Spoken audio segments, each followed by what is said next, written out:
Hello friends, welcome to SKP Telugu kitchen. ఈరోజు మనము కొత్తిమీరతో మురమురాలతో ఒక స్నాక్ చేసుకుంటున్నామండి. అది ఏ విధంగా తయారు చేద్దామో ఈరోజు చూద్దాం.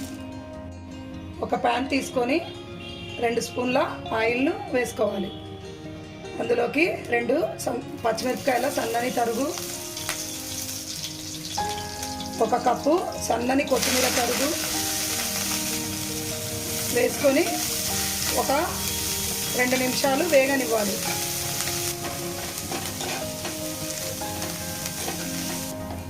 కొత్తిమీర వేగాక 1/2 స్పూన్ పసుపు,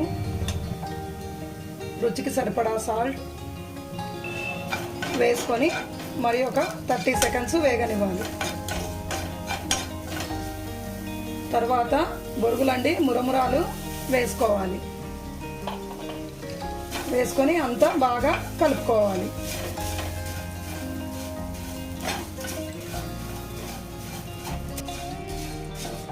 మనము మురమురాలు వేయకముందే కొత్తిమీరను కొద్దిగా బాగా రోస్ట్గా వేయించాలండి.